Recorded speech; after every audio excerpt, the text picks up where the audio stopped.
I'm President Garcia Morales, and I call this work session of April 3rd, 2024 to order. The time is 4:17 p.m. I'd like to remind everybody to please silence their electronic devices. We acknowledge that the land on which we gather is the territorial homelands of the Nuwu, the Mawapa Band of Paiutes, and the Las Vegas Band of Paiutes. Trustee Cavazos will lead us in the Pledge of Allegiance.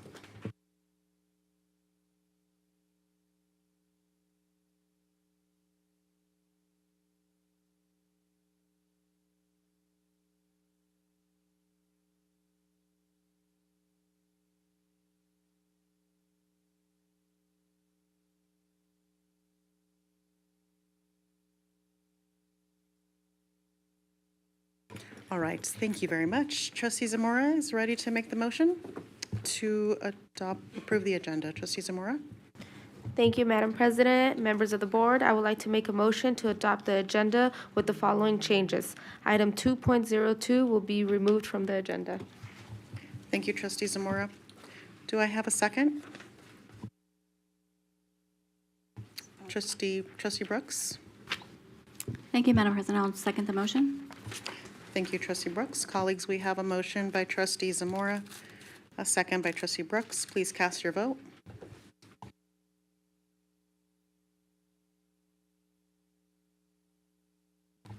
Thank you, colleagues. That motion passes 7-0. We're going to move on to approval of the minutes. I'm sorry. Oh, yes.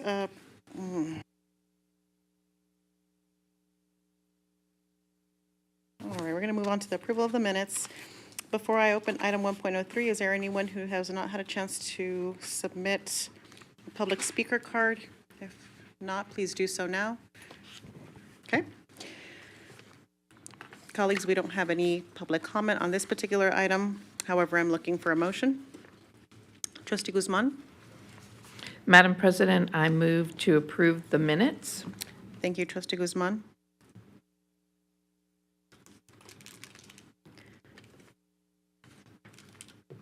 Trustee Bustamante Adams? I second that motion. Thank you, Trustee Bustamante Adams. Colleagues, we have a motion to approve the minutes by Trustee Guzman and a second by Trustee Bustamante Adams. Please cast your vote. Thank you, colleagues. That motion passes 7-0. Now we're going to move on to trustee business items. This is the request for proposal item, discussion and possible action regarding the approval to issue a request for proposal, RFP, for an individual or firm to assist the Board of Trustees with conducting search for the new superintendent of schools for the Clark County School District. Before I fully begin to present on this item, I'd like to offer anybody who's in the audience who has not had a chance to submit their yellow card to please do so now for public comment. Otherwise, once we begin, we will no longer take public comment. Colleagues, if you're amenable to this, I'd love to be able to provide some additional context about this item, then open it up for public comment, and then have a discussion. Is that okay? Yeah, great, thank you. All right, so I'm going to go through this particular item. I'd like to thank in advance counsel and Mr. Caruso for working to review the edits of this particular document. We are going to go through the sections of this document, and we're going to go over discuss the timeline, and we're going to during today's conversation we're going to agree to the group work, including the special meetings, the concept of the necessity of special meetings to ensure that we squeeze everything in over the course of the next several months. Okay. This reference material in 2.01, this RFP is a mirror of the 2017 document, the 2017 RFP that was used to hire the last superintendent. I want to be clear that this is the first step to select a search firm.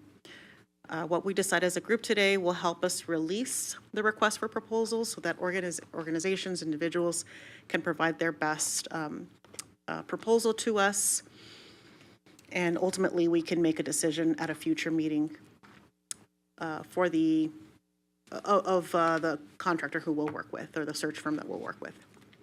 So again, today, we're going to review some of the major sections in the RFP, discuss the scope of work, which is Section 5, discuss a timeline, and agree to the group work that's needed, including special meetings for us moving forward. What you'll notice about this RFP is that this is one of many steps and meetings before we even begin interviewing candidates. And this is I'd like to break this down for us in terms of how this process has taken place in the past. So today, we are reviewing the RFP. Once we review and make modifications to it, we will we'll turn this back to Mr. Caruso and council to ensure that edits are made in a timely manner and sent to the district's procurement office. The district's procurement office will release and open this RFP for the best practices about 3 weeks. For 3 weeks, this RFP will be out through procurement for 3 weeks. After 3 weeks, procurement will review applications for accuracy and completion and will provide us all proposals. This includes 2 batches of eligible and ineligible proposals. And then the board will have a special meeting to rank all applications and select 2 to 3 firms. A rubric will also be provided by procurement for us to help us narrow our choices. Another special meeting will take place where the board meets to identify the consistent questions that we will ask the search firms at their interviews. And then the board will meet again to interview the search firms and select one, okay? Once the firm is selected, they will help us with the superintendent search and the steps that we will detail in Section 5. I want to be clear that during today's discussion, we do not want to talk about the candidate and the qualifications of the candidate. We are simply looking to hire a search firm who will help us conduct the work of hiring the next superintendent. Okay. To recap, what we need to accomplish today is to review, edit, and recap the RFP changes, discuss a timeline.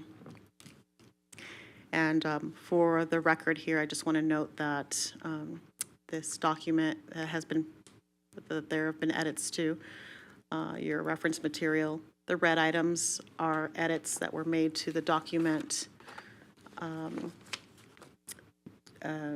were made to the document that were updates. And then the yellow sections are brand new dates or brand new information that has sometimes yet to be filled out in some cases because we haven't determined the specific timeline. Okay. All right. Thank you for indulging me in that particular piece. I'd like to turn it over to public comment at this time. We'll start with individuals who signed up in advance. That's Jessica Jones, Kenny Belknap, and Paul Maracan. What is this?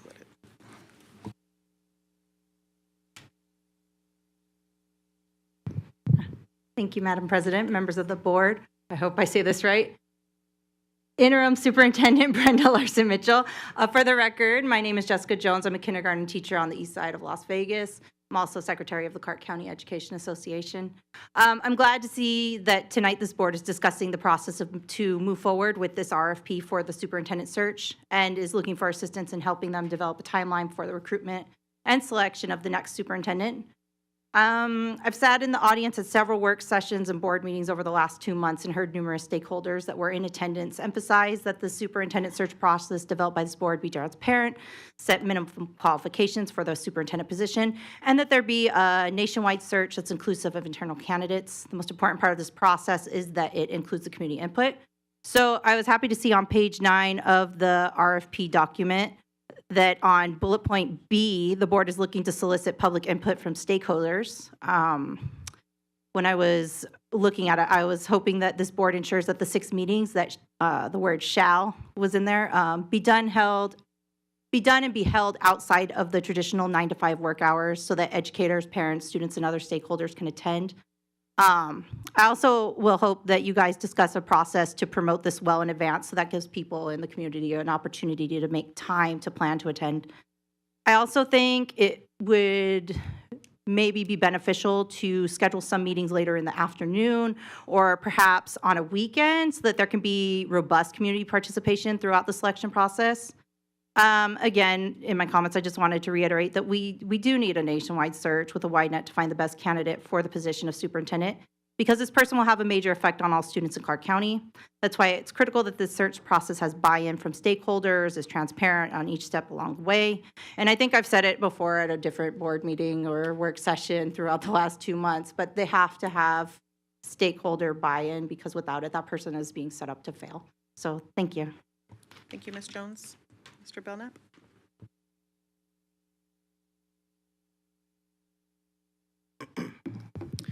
Good evening, trustees. For the record, my name is Kenny Belknap. I'm a social studies teacher at Liberty High School, and I also currently serve as the CCEA treasurer. I as well, I want to echo some of the comments that Jessica Jones just made. I'm excited to see that this process is moving forward. I just want to reiterate, again, I've been in these meetings as well, in the crowd, and heard overwhelmingly from our public and the community that we all serve, that they are looking for a process that brings them into the fold. We can't keep them at arm's reach. Just like Ms. Jones said, I do believe that these meetings should be held outside of the work hours. We need to make sure that our educators are involved in this, because buy-in is the most important thing. What we've seen over the last 5 years, the faith that was lost in the current administration, educators aren't buying in. They don't believe in the vision. They don't believe in the process that we're doing. Just today, I had 2 English teachers in my classroom today, basically in tears, saying the joy has been sucked out of teaching because of this iron-fisted, top-down approach of this scripted curriculum that they're forced to do. They were opining the point that they could teach Shakespeare and have kids love it by the end, but with this new system that we're using, that kids hate it and they can't stand teaching it. So please bring in the educators, bring in the community, make sure that their voices are heard. And I can't help but stress the importance of a national search. CCSD is not headed in the right direction. You see the numbers yourselves. You get the reports just like the public does. So it's long overdue for us to try to pivot, bring in everybody, build in the community support that's so desperately needed, because to fix public education in Southern Nevada, it's not 7 trustees or 4 trustees picking one superintendent. It's the entire community coming together and finding a best path forward to make our students successful and our education system successful. Thank you. Thank you. Thank you, Mr. Belknap. Mr. Murakin? Good afternoon, School Board President Evelyn Garcia Morales and fellow trustees. For the record, Paul Murakin, Senior Vice President, Government Affairs for the Las Vegas Chamber of Commerce, speaking on agenda item 2.01. As many of you know, the Chamber is calling on you to conduct a national search for the next superintendent and appreciate the RFP process that has been agendized for today. The Chamber believes that as you put the bid out for an RFP, that the criteria should include a firm that has a proven track record of success in conducting a national search, which also includes the local candidates. We would encourage that the criteria look at search firms that have demonstrated best practices of success and effectively placing candidates in other large urban school districts. As we shared with this board previously, the RFP should not be limited by geography, familiarity, or expense in the search firm process scope as it develops a list of candidates for the board to consider in the coming months.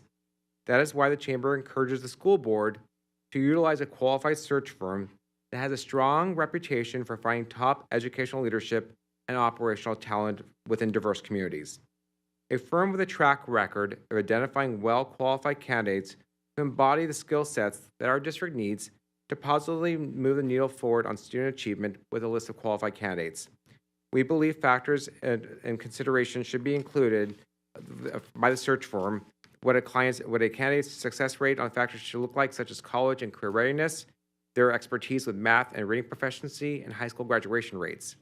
We also believe this RFP and the search firm should also take into consideration a candidate's reputation when it comes to building trust and partnerships throughout a community. The search firm should be able to identify qualified candidates who will also be a leader that inspires the administrators, teachers, and support staff to do their best.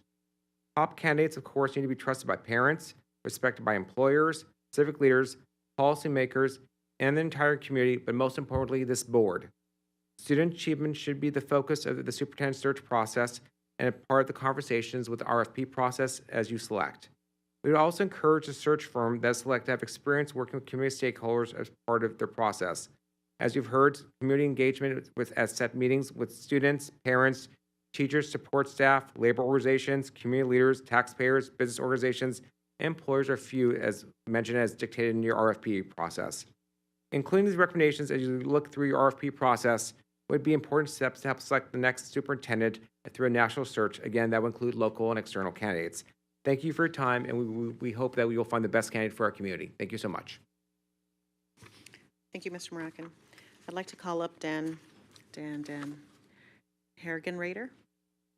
Is that right? It's Dan, followed by Brian Wachter. I always get this wrong. I'm sorry. I should know. Wachter. And Richard Manhattan. All right, good afternoon, trustees. I'm Dan Hergenrader. I'm an English teacher and a association rep of CCEA. I edited part of my comments down because I was going to talk a little bit about the particular person we should look for, but I cut that part out since that's not what we're looking for right now. So the superintendent search should be national, I believe. Local candidates should have a chance, of course, to apply. I believe that in a place like this with so much turmoil and unrest, it doesn't make sense that your first instinct would be, well, let's look within to promote. If we were a top 10 school district, then it would be obvious to say, hey, we probably have the person right here that we need for this job, but I don't think we do have the person right here. So I think we should open up and go look for talent elsewhere, while also, of course, giving a fair shake to people within. So as you know, it's been made clear the teachers union doesn't support the inside game approach that we believe some people are trying to push. We think that resisting a national search gives an appearance of bias or possibly corruption. There's just no reason to resist a national search at all. Not money or any other reason makes sense. And in conclusion, I think there's no reason not to try to get this done right, regardless of how long it takes, because it's extremely important. So I thank you for your time. Thank you. Brian? Followed by Richard.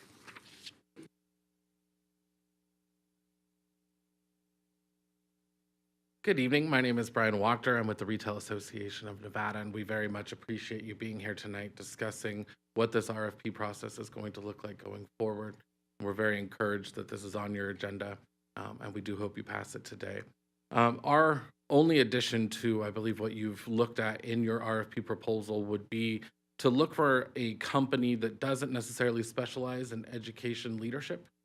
I think taking some recognition that you are a multi-billion-dollar organization, you're one of the largest, if not the largest landowners, you're the largest employer, you are a logistics company that is providing education services. I think you've heard from several of them tonight, but you have 20,000 educators that are experts at their craft. You can't walk into a school if someone's not wearing a jacket who doesn't have an advanced degree in education.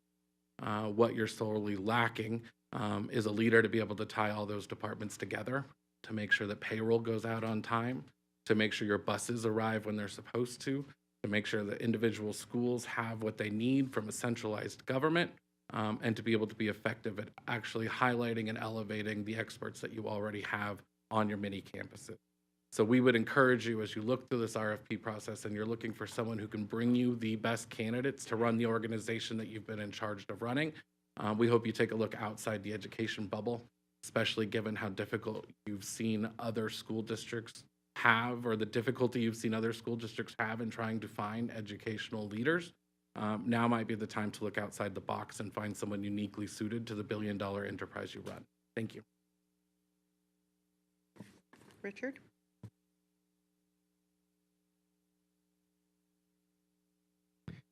Thank you, Madam President, members of the board, and interim superintendent. My name is Richard Manhattan. I am a small business owner here in Las Vegas, and my firm intends to bid on the search for this particular executive headhunting task ahead of you.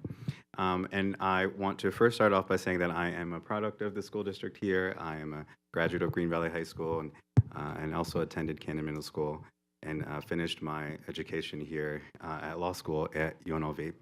And the one thing I really wanted to do today is to come and ask if there was a possibility for us to submit some feedback on this RFP to your council or whomever is drafting it, so that we can share some perspective on the search here. And that perspective will, I think, largely be in line with the gentleman who just spoke. I think that the one thing that we would differ with regard to the Chamber's perspective is that this is not a traditional search. And hiring a traditional firm that is the same type of firm that you hired previously may not lead to the result that you are desiring for this cycle. If anyone looks, excuse me, if anyone takes a look at the market here in Las Vegas over the past 6 years, they're going to see a lot of turmoil. And that is going to naturally prevent a lot of candidates from putting their hat in the ring for this particular search. And so we firmly believe that you need headhunters, hardcore headhunters who have strong human resources backgrounds and have networks across the nation, who can bring in candidates and sit down with candidates and convince them and to sell and to pitch this market, which is a fantastic market. We all know how impressive this market is, and all we're missing at this point is someone to really bring the community together around education and to deliver what we promise to the young people in this community, the type of education that I know I received in this community and that I know is very possible. So I would welcome an opportunity to submit some feedback, some written feedback to the board with regard to this particular RFP, because I do think that hiring a traditional search firm might not be the right approach to this particular task at hand. Thank you. Mr. Manhattan, we typically do not do a dialogue back and forth, but I do want to indicate that if you do have additional public comment that you'd like to provide, please submit that in writing to either Lisa or Caitlin up front here. Thank you. All right, colleagues, at this time, I'd love to be able to go page by page through the RFP and provide you additional guidance and indicate where changes have been made, and also pause at any point to answer any questions that may come up. At the same time, if you have not only questions, but also have additions or edits to this document, this is the time to do that as I'm going through each section, okay?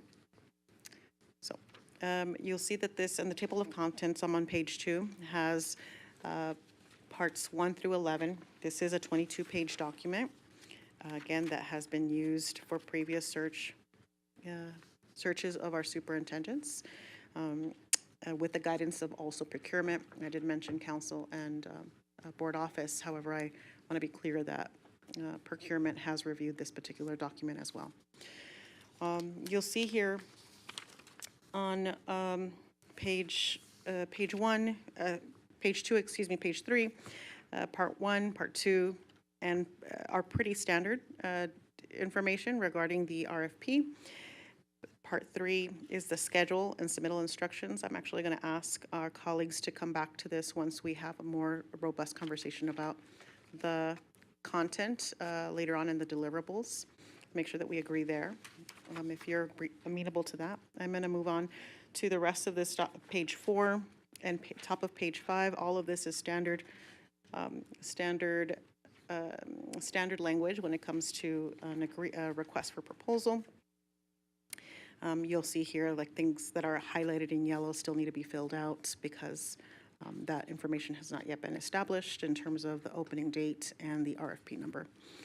Section 4 is a contractual response by groups. So firms who would like to be part of submit a response to our proposal have to do it through Bonfire. That's the platform that the district uses to seek proposals. This is so some additional language for guidance, essentially, for the individuals who are submitting a proposal for us. This is same thing goes on page 6. You'll see here in page 6 there's a highlighted section that specifically states that there is going to be an interview by the Board of Trustees. This will be scheduled for a future date. Of course, we don't have that just yet, but the organizations who would like to submit proposals have to be prepared to present to the board if they're chosen, right? Again, here are some additional items that the district, request of contractors or folks who are submitting requests, and all of that is like standard legal language. I want to point out in 4.6 on page 7 that there is, there will be a schedule of events that clearly indicates the time and sequences of tasks that are required to perform major components of the work, expresses these tasks in daily durations. For example, survey activity, 5 working days, et cetera. Like these are things that we're asking of our people who submit proposals. Section 5 is really the meat and potatoes of this. Begins on page 7. You'll see here that the language in red has been stricken from the proposal. And there's some, on page 8, there's some demographic information that has been updated about the changes of our demographics in our district, along with additional information in yellow that is very specific to a description of the district, so that when companies are submitting proposals, they know who we are, a little bit more about who we serve. 5.2 is what we want from a firm specifically. You'll begin to see in 5.2, this is the general services to be performed by the supplier as follows. A, develop a timeline for the recruitment and selection of a new superintendent. B, as was stated during public comment, solicits, the firm should be prepared to solicit public input to establish a profile of the desired candidate and criteria for selection, utilizing various balanced and culturally sensitive outreach methods such as a public hearing and community surveys. And I just want to take, and you can read the rest there on section B. However, I want to point out that as was provided during public comment, that this is not a traditional search. The superintendent role is a very unique role, and we've heard over and over from members of the audience, the public, that they want to ensure that this individual has, that the public provides us input on the search, At the last motion that was conducted by the board on this item, board members agreed to seek a search firm who would help us determine a path forward in terms of a national or a statewide search or a local search. The firm we hire will help us distill that and help us draw that out, whether it's through community meetings and surveys, hearings, things of that nature. Okay. Section C, during the search process, all firm contact with community members and other Nevada stakeholders shall occur during open public meetings. Okay. We've included the Office of the Board of Trustees. This does not apply to the superintendent candidates, right? Candidate references and district officials, these will not be in public meetings, and includes internal offices like purchasing, Office of the Board of Trustees to help us coordinate specific items that we may need from candidates in preparation for interviews once we get to that level. The rest, again, is standard contractual language. I'm going to ask members I'm going to ask us to pause here in 5.2 and see if there are any questions at this time. If there are, I'll entertain them. Otherwise, we'll keep moving with the rest of the contract. Trustee Guzman? Thank you, President Garcia Morales. A couple of things just to understand our role right now is, for example, in Part 1, let's just take a look at it. So the Clark County School District, herein referred to as district, is accepting proposals for, and would we put in there a national search firm, or would we put in there just a search firm? What are we looking for from the trustees? Are we looking for clarification or generalization? These are items that will be, like the items in X's will be updated by procurement. Okay. And, yes. That helps me a lot. Okay. And then, so the red that we're looking at, which is just because this is what was used in the past. Yes. Is that what I'm seeing? And so, but all the rest is just basically legal language to let us know how the recruitment is going to be conducted? Correct. Okay. Especially section 5.2 is what we're expecting from proposals. Okay. Well, really from companies who we hire.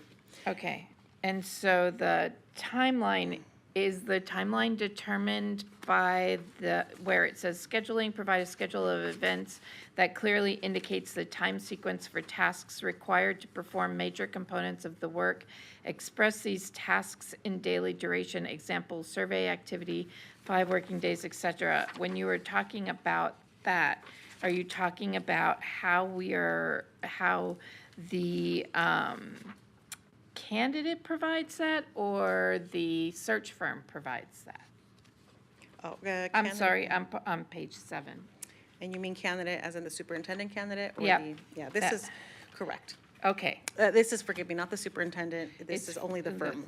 For the search firm. So they will be providing us with a schedule. So we won't need to create one per se. Well, up to the extent where we are developing a schedule of the process that we will use to select said firm, and then once the said firm is selected, then the firm will help us with the schedule.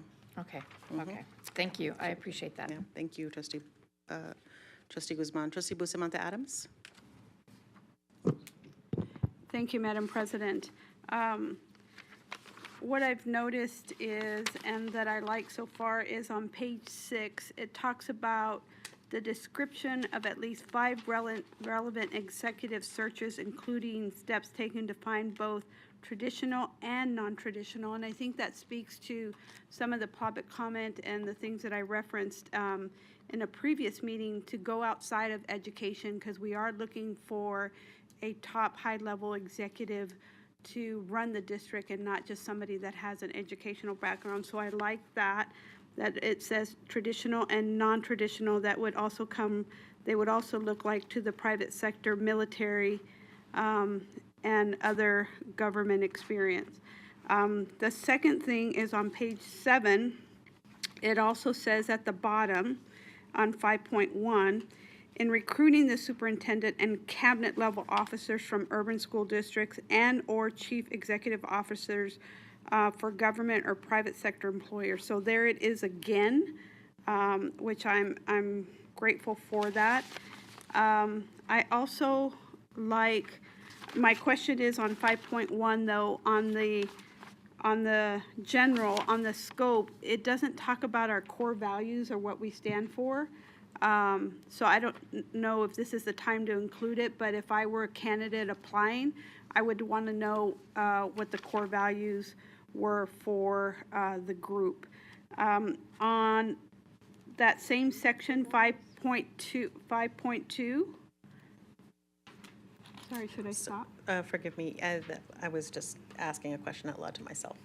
You're good, thank you. Okay. You're good, please On continue. 5.2, letter F, it says that when identifying potential candidates, that this search firm should use national channels, which there the word is again to talk about a national search, and identify and encourage applications from qualified candidates. So I like that wording as well. And it says in another area, if they don't produce what we're looking for, which I think we need to give the clarity that they need to go back out and look again without any additional compensation. So I like that part.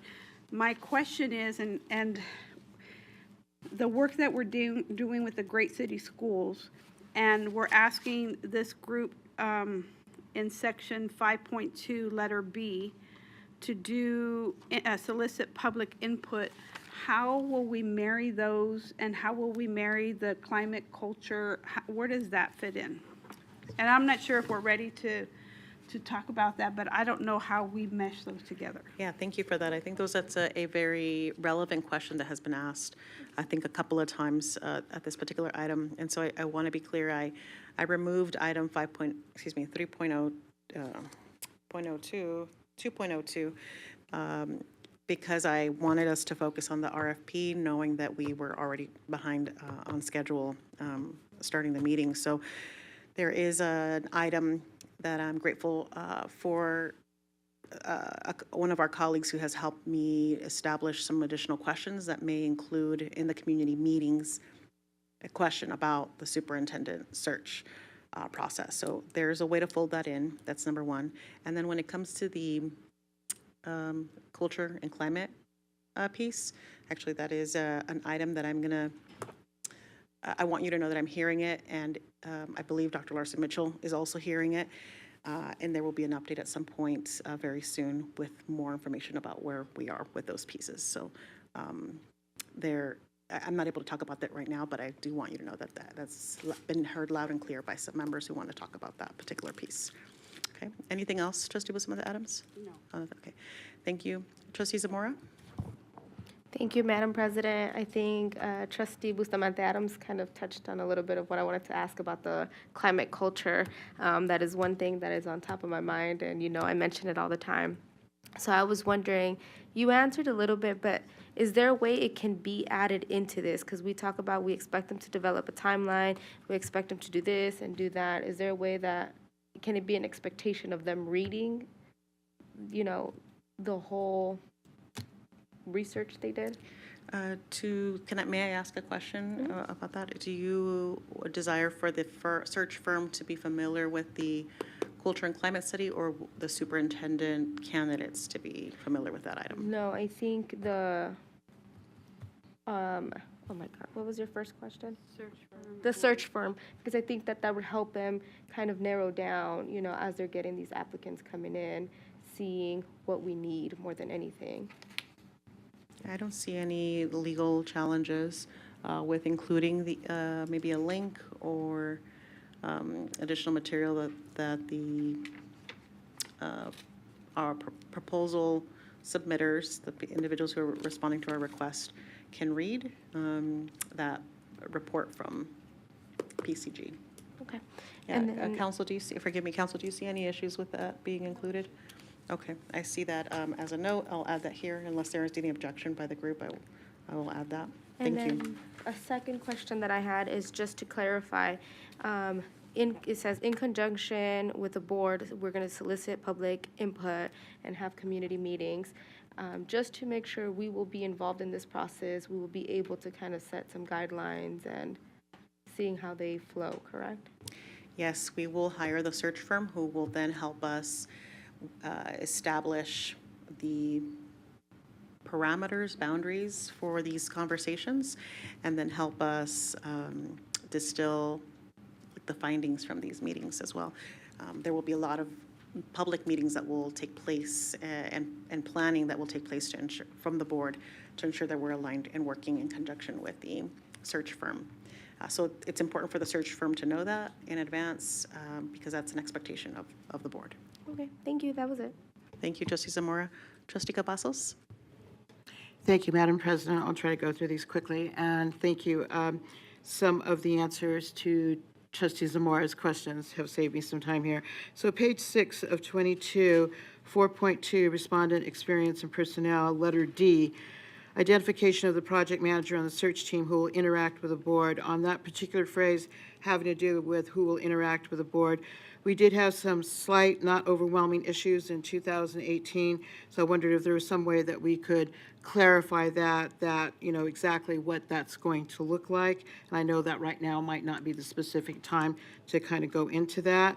I agree with Trustee Bustamante Adams as far as the many references having to do with kind of looking outside the box. Also letter, F on that same page, page 6 of 22. demographics of the finalists presented in these searches, employment at time of search, and the process used to select these finalists. On this, I know that this is pretty standard, but I just want to know if there is some way on either A, historical background on the individual of the firm, or on F, if we could have some kind of information having to do with the affiliation of these firms. Like, for instance, are they affiliated, like, for instance, with somebody we work with, like the Council of Great State Schools? Are they affiliated with Chiefs for Change? Are they affiliated with other professional organizations that we may not know that they have a connection to, but maybe they have been successful in placing people in other districts? Let's see, I think I just have one more because the other ones have been Trustee answered. Cavazos, Yes. may I pause you for just one moment? Sure. Because I want to make sure I capture all the pieces that you've suggested. And I have a question regarding the manager, the presenting manager. Can you go back to that section? That was one of your first points. Okay, I think that was also on page 6, and it was letter D. I see. Can you share more about, was there anything that you'd like to change specifically in this item? You mentioned that there was... I would just like it clarified, like, are they interacting just with the board president? They interacting, is that the part where they're interacting with the entire board when we're doing interviews? Are they interacting with just the officers, or is there inclusivity for all of us? Yes, that's a very good point. So the identification of the project manager on the search team, so that's the firm, right? Who will interact with the board and the amount of time the person will devote to this search.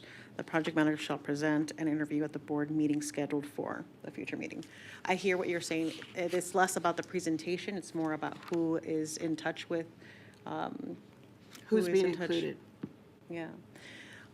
So what is an example of the board being included versus the president and working directly to advance this works? Could you provide some examples of what you're thinking? Sure. An example would be if, for instance, there has been some interactions with the board president and the officers, and then we do not have that information in advance. Maybe we're presented that at the board meeting, and we don't have time to maybe look over all the material at that time.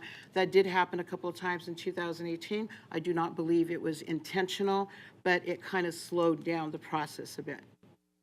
So I hear you saying that an ideal situation would be that the search firms, the project managers, for coordinating logistics and things of that nature could go through the board office. The board president, vice president through agenda review would be aware of like the coordinating of said meetings. Right, we're eventually going to have to coordinate a meeting, a special meeting to have these individuals come and present to us. And that's separate from, the, like ensuring everybody has the same information for Yes. said. The last sentence that you said is Okay. basically what I'm getting at, is that everyone would have the same information. The rest of it was not what I was saying at all. Got it. Okay, understood. So, That's okay, we all word Yeah. things differently. so I hear you saying that it is imperative that all members of the board are included in any materials that are shared with, by the search firms. Yes, I'll give you another example. Okay, In yeah. 2018, without using specific details, we did have some information that was sent to us from another district regarding one of our candidates, but only some of the board members received that information, and we did not receive that information until we had already appointed a new superintendent. So I just want to make sure that we kind of learn from the past and that we kind of go forward in a positive direction where everybody has the same information at the same time. Okay, thank you. The other item you mentioned is under 4.2, adding a disclosure of conflict of interest, maybe of organizations that may be working or contracting with the district. So for the search firm to be transparent, it's important for the search firm to be transparent about what conflicts of interest they may have with existing contractors of the district. Is that recap? Pretty much, yeah. Okay, got it. Pretty I'll add much. that. And I think I'm going to, because everybody wants to weigh in, I'll just go Okay. ahead and hold off on the other questions. Thank you, Trustee Cavazos. Thank you. Trustee Sparsa-Strophican?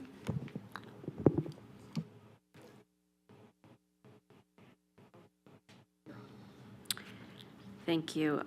So I want to look at page 9. I had most of my questions on that. Some of them were already mentioned by other fellow trustees, but I really want to go back to Trustee Bustamante Adams' comment about the community feedback.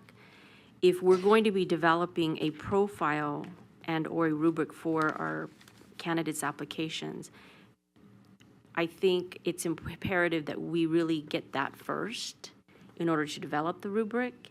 And then my real question is, can we change the language to say on Section E, in conjunction with the board and based upon community feedback, so that we do not fail and we cross-check in ensuring that that community feedback and that profile aligns with those attributes that they would like to see in their next leader within the district? Forgive me, may I jump in? Thank you, Trustee Esparza-Stroff again.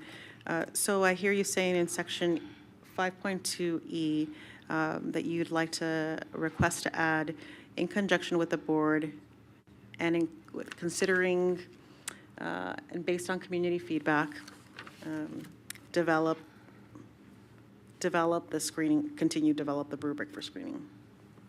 Yes.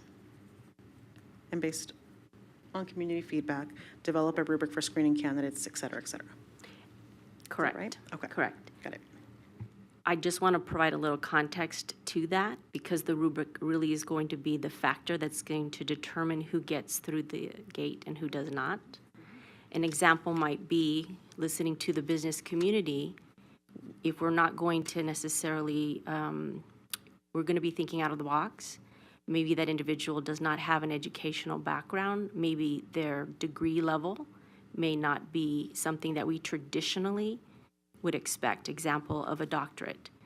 Would we consider and should we consider someone that does not have a doctorate? Maybe because they come from a different background. So that's why that rubric, I just want to make sure that that rubric has that input from the community, from ourselves, and that we would be able to have and weigh in with that piece. Sure. So you want to make sure that we ensure that the search firm is clear about the information that we collect from the community engagement sessions will be used and to inform the rubric.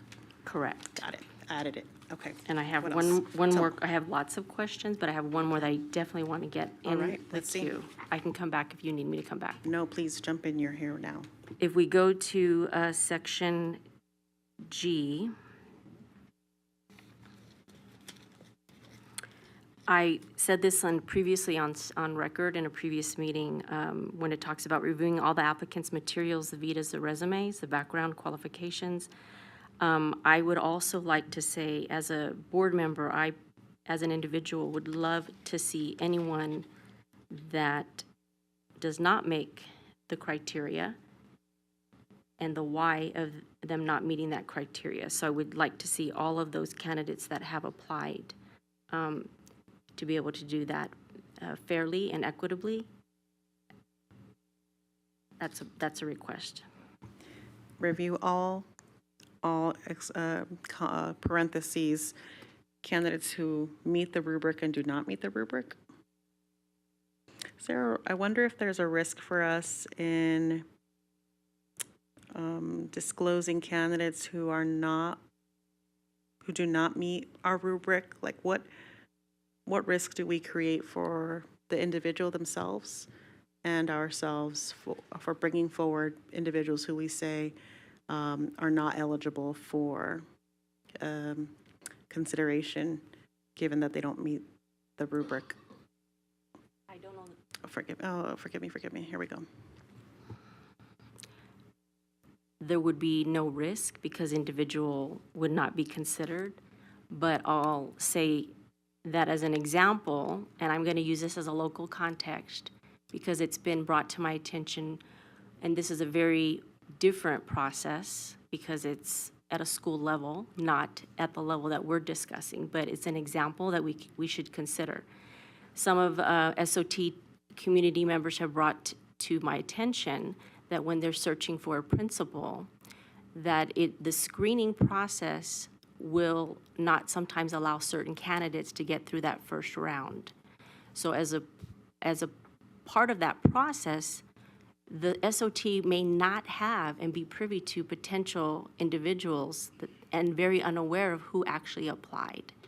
So I think it's imperative that we're in a bigger space and it's too important and too much is at stake, that we should definitely, as trustees, our responsibility is to see all candidates, even those that do not make it through that first round. That's fair, Trustee Sparks-Stroff again. I believe that that covers it by saying review all applicant, not all qualified applicant. 5.2G says review all applicant materials, CVs, resumes of all applicants for background. At this point, this is the candidates who apply. Then there's an evaluation of candidates using our rubric. Does that make sense? So I want it to be on record that as a trustee, I want to be privy to all of those vitas and resumes and records of applicants, whether they are qualified or not. Okay, thank you. I believe that covers it through in 5.2G. Appreciate that. Trustee Brooks? Thank you, Madam President. I think if we require disclosures of the people who aren't qualified, then they should grant us permission. They might not want it out there that they didn't qualify. So if we're going to include them, we could consider having some sort of permission for disclosure. That way it respects them. Otherwise, you're going to have a really shallow pool of applicants who might not want to put their name out there. And then building off a comment that Trustee Cavazos made, I think it's important to have some sort of way to identify affiliations with other organizations. Maybe they're not conflicts of interest because that's very narrow, but if we could have a place for them to identify boards that they serve on or companies that they own, or something that would allow us to know if they have other affiliations that might not be considered a conflict, but might be something that we need to be aware of. All right, thank you, Trustee Brooks. I see, want to make sure I come over to Trustee Cavazos and make sure that that captures her original intent to identify affiliations through boards, memberships, organizations, et cetera. Yes, I think that Trustee Brooks and I are on the same page when it comes to that. Thank you, Trustee Cavazos. Thank you, Trustee Brooks. And Trustee Brooks, you mentioned, I'm going to go back to you for a second. I'm sorry, It's okay. Injuring my colleague here with his pencil. Lead, it's real. It's a real problem. That is, Trustee Brooks, can you please go back to the permission for disclosure? Is this something that we would need to include in this particular request for proposals to indicate to people who are responding to our request, companies who are responding to our request to provide, to be clear that that's what we're going to be expecting from them? You know, actually, that's probably going to be a conversation that we have with the actual vendor we choose. Understood. So. Okay. Thank you. Anything else? Okay. All right, colleagues, I don't see any other questions. I want to recap what I've heard so far. And I've heard the edits so far that we've discussed include in section 4.2, adding a section letter F, that indicates that asks vendors to identify affiliations, including boards, service groups, etc. I've heard under page 7, 5.1, include our mission and vision and organizational values. I've heard page 8, the need to include the PCG report on culture and climate of our district as additional material. And then on page 9, E, add in conjunction with the board and based on community feedback, comma, and develop a rubric for screening. And that's what I've heard so far from my colleagues in terms of the changes. Please let me know if there's anything that I missed. Otherwise, we will continue going through this document, and I'm open to any additional pauses to help us gain clarity or make any edits or changes to the document, okay? All right, I'm gonna move on, colleagues. So if section I mentioned, 5.2, meat and potatoes of what we're asking vendors for A through O, it continues on to page 10. Of course,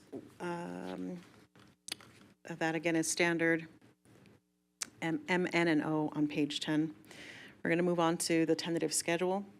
I want to point out a couple of things here. Obviously, this is stricken in red simply because these dates are not applicable to us at this moment in time.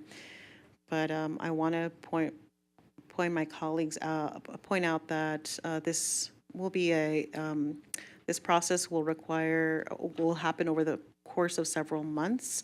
Like once, and this is part of my introduction earlier, section A, there will be a presentation and interview by the board. The vendor supplier is selected, right?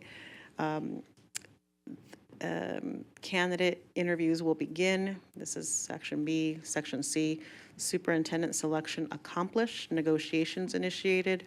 I want you to pay a special note between the moment that we select a vendor to the moment where we select a superintendent, right? In this case, in 2017, we had several months in between, 5 months in between the holidays took place.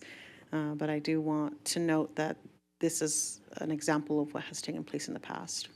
The board can expedite this process or slow it down as much, whatever, based on its appetite to move this work forward.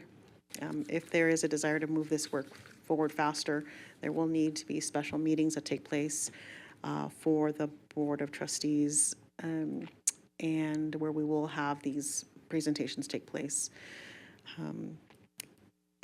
So just, I ask for your support in ensuring that we do have special meetings to help not exactly expedite it in the sense that we need to rush this process, but we do want to be efficient with our time and also ensure that we're moving this work along and there's no major delays.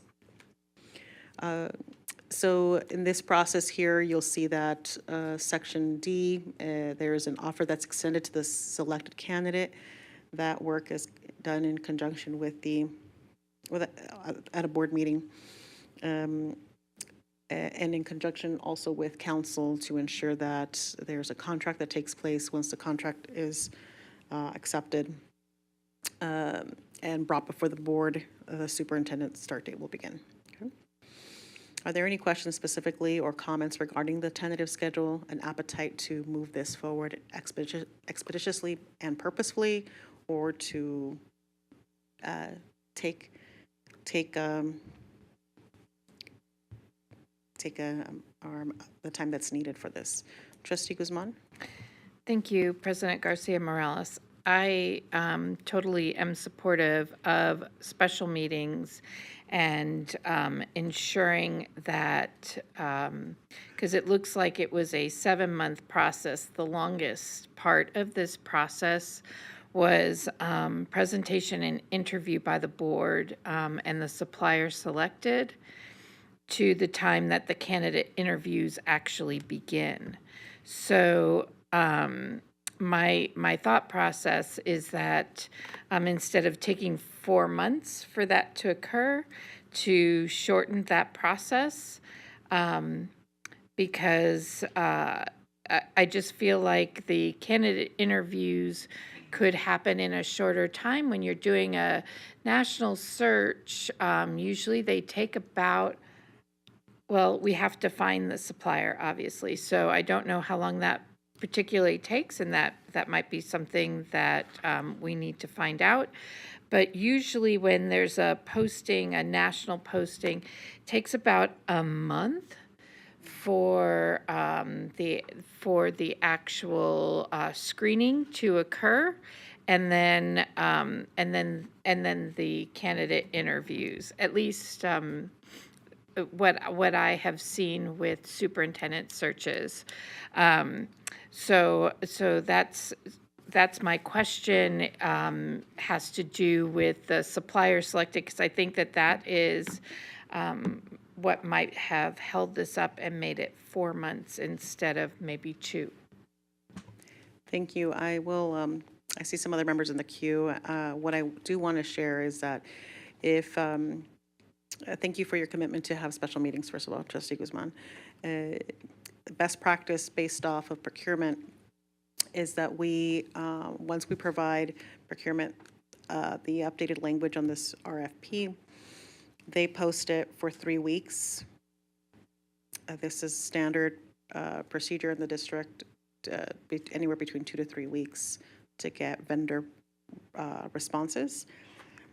They will need about a week to review the proposals that come in, and again, then we will need to post for an agenda, public agenda, to have these items shared with all of us, right? So like we're looking at early May for a meeting to discuss the 2 to 3 vendors that we'll eventually interview. And then there needs to be some sort of lead time that exists. We could give them 2 weeks to a special meeting in the month of May to turn around and give us, be prepared to present to the board. You know, we can expedite this process through our own work to ensure that this process here with the selection of the candidates is purposeful and expeditious, and at the same time request that of our vendor. They may want to know that we are trying to move forward expeditiously as well, because that may determine whether they submit a proposal or not. Okay. Trustee Brooks, did you have anything to add? I know that you, or Trustee Cavazos, based off of your experience on this particular piece. Trustee Cavazos, did you have something to add with respect? Okay, I'll turn it over to you, and then I recognize I'm going out of order here, so thank you, colleagues, in advance for your consideration. Trustee Cavazos? Trustee Brooks can go first if she likes. You're first. You're Does it first. matter? Okay. You're I just wanted to basically say that in addressing what Trustee Guzman had brought up, we had some issues with, because it was it was around the holiday time, and so we had some things that we had to change around that kind of slowed the process down, because we wanted to make sure that the vendor was being given adequate time to do what we had asked them to do. And then also too, we were trying to be cognizant of the applicants at that time having enough opportunity, you know, to schedule their interviews and to get basically all of their materials together. So that was something that slowed it down. Thank you for that feedback, Trustee Cavazos. Trustee Brooks? Thank you, Madam President. The only thing I want to add is that between steps A and B, there's a lot of stuff that occurs. First, you have to do the rubric part. So typically there's like one meeting where you're actually working well, you got to do the listening, right? And then you have to do the rubric. And then after you work on the rubric in public, you have to bring it back, and then it has to be voted on. So there's quite a bit of steps in there. I think you can shorten it some. I guess maybe we should decide do we have to have these actual dates, or can we just choose like a time chunk that is like, we want to do this within 6 months, or do we need actual months here? I don't believe that we need actual month. We do need actual months. We do need actual months. Months and years. A year.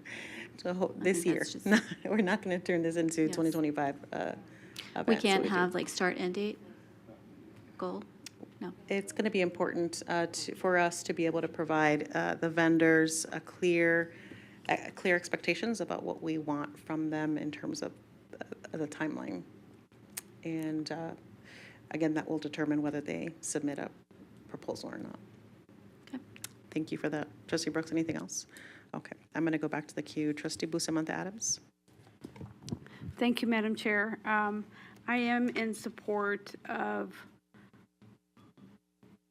making sure that we get the right person for the position. And one of the public comments that really stuck out to me is the fact that we are a dynamic region, and our opportunity is growth, and especially in the diverse sector. So I don't necessarily want to put us into such a tight format. When I was on the search committee for a UNLV president one time, the process was about 8 months. And so I think that it's upon us to be able to provide that clarity to whatever search firm we pick, and that's where the efficiency is going to happen.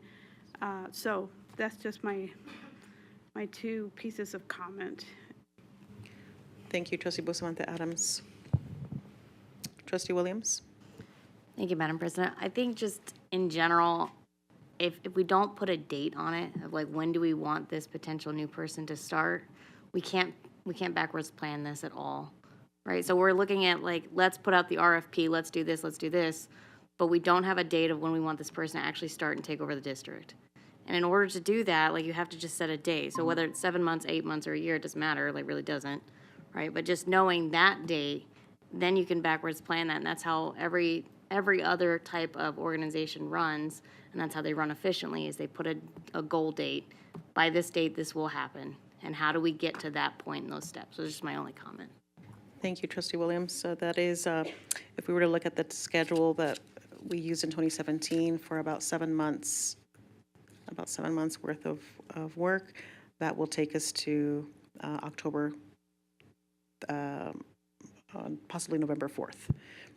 We'd want a potentially superintendent to start by November 4th. Okay. Trustee Esparza-Strophagan?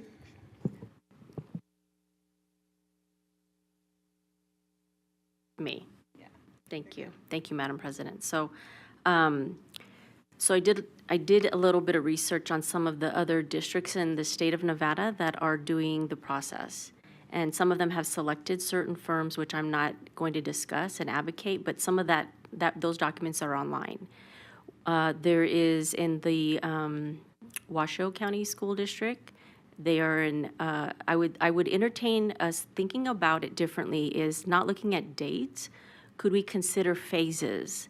What is the process that we want to accomplish in a certain part of our phase, which I believe Trustee Brooks was mentioning, that, it's going to be looking at what should come first, which is that listening piece, and then making and developing a rubric. So maybe could we be creative and think about phases, and then we could backward and put, of course, a start date for the superintendent based on what needs to get done by those phases and the tasks that need to be completed. Thank you, Trustee Esparza-Strophagan. I do want to point out here that this particular item says the services shall commence on or about the date that we hope to have selected a vendor. The following milestones are considered critical in meeting the board's desired deadline of the date the superintendent will start. When it comes to this particular piece, like this is a request for proposal, and we still have a contract that has to come back before the board that will essentially allow us to accept and adopt and make potential changes to this timeline. So for the purposes of this particular request for proposal, we're simply providing a sample draft of what, I mean, it's a definitive document, but a guide of what we're hoping to accomplish by when. And if we do it sooner, if we accomplish it sooner, high five for all of us. If we're not able to, then we have a different conversation and maybe an amendment to the contract. So I want to bring that up and shine light on that for my colleagues. Trustee Zamora? Thank you, Madam President. As you mentioned, the November date, and just comparing, right, from 2017 and 18 to now, November's kind of tricky, right? It's a busy month, and I also think about just the time off of school. So November, December, like what would that work look like if that person was to start in November? And seeing if maybe just aiming for January type of thing, which I know sounds a little bit further out, but being realistic of November and December. and holidays and breaks and everything. Thank you, Trustee Zamora, for your feedback. Trustee Sparza-Strophigan?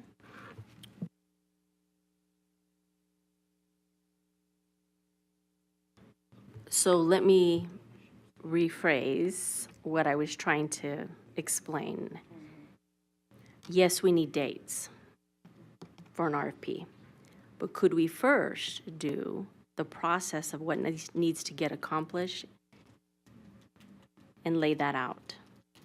So I'm just saying it doesn't have to be in this meeting as far as, but we have to identify what those steps are to get to the end game, and then the dates could be added for consideration. Just a thought for out-of-the-box thinking. This can be amended. This could be changed. Do you see I'm going to turn you back on, your mic back on, Trustee Sparza-Strophigan. Do you see that the sections A through E are like phases? Is there anything in there that doesn't seem like a phase to you? This section has definitive dates, but let me turn that on. There you go. Okay. So this is not granular enough for me, and I think that's the problem when maybe the RFP is not delineating the process. So I want to make sure, because in the vein of transparency, we want to have that be open for the public to understand how they're going to be involved. And then maybe if we put it, it doesn't have to be in this document, but I'm saying outside of this document, let's consider what has to get accomplished. I hear you not loud and clear. What I heard you say is that there should be a separate document that details all the phases that consist of this process, and it should be done in collaboration with the board and the selected vendor. Understood. All right, very good. Thank you for that. Trustee Guzman? Thank you, President Garcia Morales. If you don't mind, I'd like to ask Joe Caruso to come to the mic for a minute and ask him about these dates, because I think we have to come up with dates for this RFP. Is that correct? He's shaking his head yes. Okay. So our goal here is to ensure that there are dates that are clear so that the RFP can be utilized. So going back to my thought process and hearing what folks are saying, would we put as maybe this month, maybe April, at the end of April, I'm not quite sure how that would work, and then utilize this as a guide to move forward. And then maybe instead of November 4th, maybe it would be in September, because she's right, November 4th, we're getting close to election time, but going out as far as January, I mean, that's fine if that's where we are, but setting the goal as September, we can always extend it. Am I right, Joe? Can we extend the start date? If there's an appetite from the board, yes, we can make modifications to this tentative schedule. I appreciate your line of thinking, Trustee Guzman, that we have a desired start date and then work our way backwards, just as Trustee Williams has shared. And the appetite from the board is not to wait until November, for example. Okay, I hear that. Thank you very much, Trustee Guzman. Trustee Watson? Thank you, Madam President. I just wanted to say that I am all in favor of doing special meetings because we got to get the work done. So whatever it takes to get this ball rolling, I'm in favor of, and the sooner the better. Thank you, Trustee Watson. Appreciate that. Oh, Trustee Johnson. I'm in favor of moving forward as quickly as necessary. So being quick without being in a hurry is important. And then, I mean, 5.3 says tentative schedule, which, language matters. And so to me, that means that we can put this here today with the thought that already this is planned on changing because it's tentative and nothing says final. So just making sure that we need to make sure that there is a check and balance in that when we get towards a date and we're feeling anxious about the date coming, we have the discipline to say, this is tentative, we don't have what we want, we're going to push it forward, as opposed to, and so I don't know how we write that in, like, we have to just agree as 11 people to hold ourselves accountable to saying, we either have what we want by this date or we don't, and if we don't, we commit to pushing it out until we get what we want. Because we've already written that it's tentative, so it's, the language is already pretty clear that whatever we write here is, it can change. Thank you, Trustee Johnson. I appreciate that and your support for a, you said walk with purpose. You said ensure that we're moving purpose, that I interpreted as moving purpose. Quick without a hurry. I love that. Thank you. Trustee Cavazos? Thank you, Madam President. I want to go back to something that Trustee Bustamante Adams said a few minutes ago, and that is that she noted that we want to find the right person, and I don't, and sorry, Trustee Bustamante Adams, I don't remember your exact wording, but basically that time is not going to be, you know, the main factor here, but that we want to find the right person and explore all options. So I like what Trustee Johnson said, you know, quick, I don't know if I'd say quick, methodical, exhaustive process, and it is going to be exhaustive, but that we don't get so focused on this is the end date and we must have this, that we forget about all the other things that we are trying to focus on, having to do with the profile, having to do with what this district needs, and having to do with what our community is asking us for. So again, we cannot forget the most important part here is going to be the stakeholder and the community intake. And we're not going to have the holiday here like Thanksgiving and Christmas. But remember, we're going to be going into summer. We want to make sure that people are not being excluded because maybe they have a family vacation planned, or who knows, maybe a trustee might actually have a vacation plan. I don't, but somebody else might. So I think that we need to keep our eye on the ball and what we want to accomplish. So the time span and the phases that are already delineated here are important. But I don't want us to get into the time frame of hurry, hurry, hurry, we need to get this done. And even if this is not convenient for the community or whatever the stakeholders, we're going to do it anyway. I think that we need to remember, what we are actually searching for and who we're searching for. Thank you. Thank you, Trustee Cavazos. I hear your support for this template that exists here, ensuring that we use 6 to 7 months, more or less. Trustee, here we go. Let me turn your mic on. Cavazos, Trustee Cavazos. Thank you.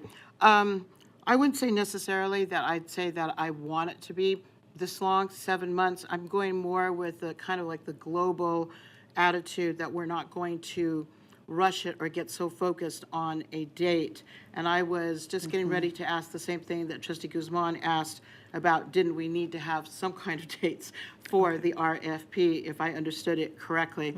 But I think saying that September as a hard and fast thing as opposed to November, maybe we could compromise on something in between. But I think the name of the game here is going to be flexibility and the process. I hear that loud and clear from my colleagues. So in the event that we say September 30th, which is close enough to October, is a tentative schedule, we can work our way backwards from September 30th, for example, on this timeline that we provide to in the RFP. All right. Trustee Brooks? Thank you. Thank you, Madam President. In an effort to move us forward, I'm going to throw some dates out that I think would work based on the feedback everyone's provided. I would say if you selected May 14th as the date that they would start, the presentation would have to be 2 weeks prior to that, and then you can map it from there. And then the deadline I would put is November 1st, given the fact that it says the language for the deadline is or sooner. So we should try to be efficient, but we should also make sure that we're reasonable. That's May 14th. That has not given us enough time. not exactly for That's- listening, for us to interview the candidates. So in order for us to have a May 14th deadline, we need to change the amount of time the RFP is available from 3 weeks to 2 weeks. Or you could move it forward to one additional week if you need to. Move it to Let's say it posts on, the 10th of April. okay, we're going to post on the 10th of April? We will give, it may be earlier, but no later than April 10th. Okay, so April 10th. It's going to be posted for 3 weeks. That's best practice. That's May 1st. We give procurement a week through May 8th to review the applications that come in from vendors. And then the board has a meeting the week of the 13th to select, to distill the 2 to 3 vendors that we will be interviewing. Okay, so you could do that 2 weeks. So the first week, right after you get the pile of applications, you review them, you select people for interviews, and then the next week, which would be the week of the 20th, you'd be able to select someone. Okay, allow me one moment. Thank you for that note. Mr. Caruso, can you please come up so that we can go through any additional pieces around the timeline?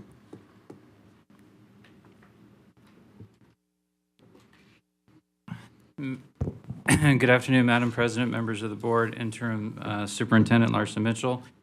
Joe Caruso for the record. May I have just a moment of leniency here? If we could just go backwards real quick, I think I can help clarify a couple big steps. So let's start with the process in 2017, okay? So the board on October 13th of 2017 directed purchasing to develop a request for proposal to engage in finding a search firm.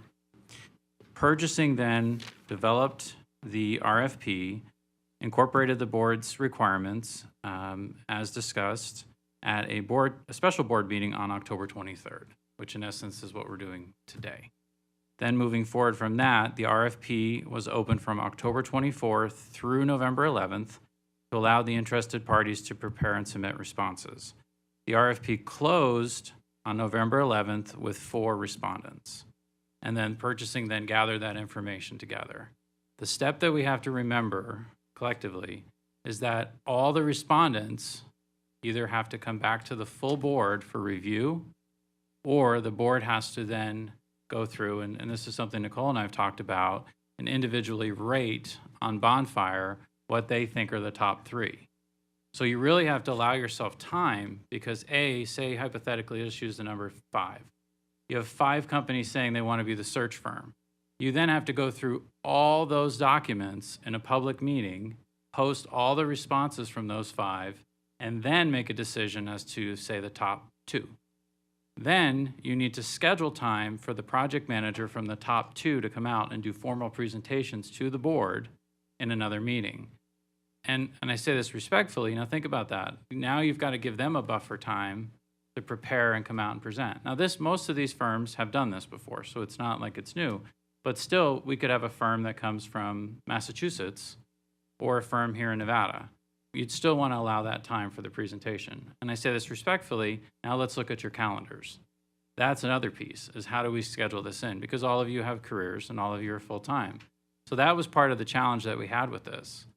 Moving forward, you then have your meeting, you select, okay, this is the firm we want to work with.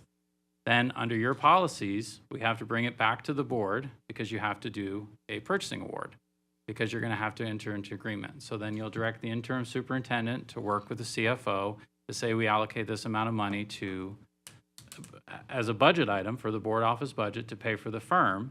We bring it back as a purchasing award. So then you have to budget that 2-week time frame. So I just want to make sure the devil's in the details. I love details. Sometimes I drive you all nuts with that. But that's important for us to talk about to make sure that we know the steps and the time frame.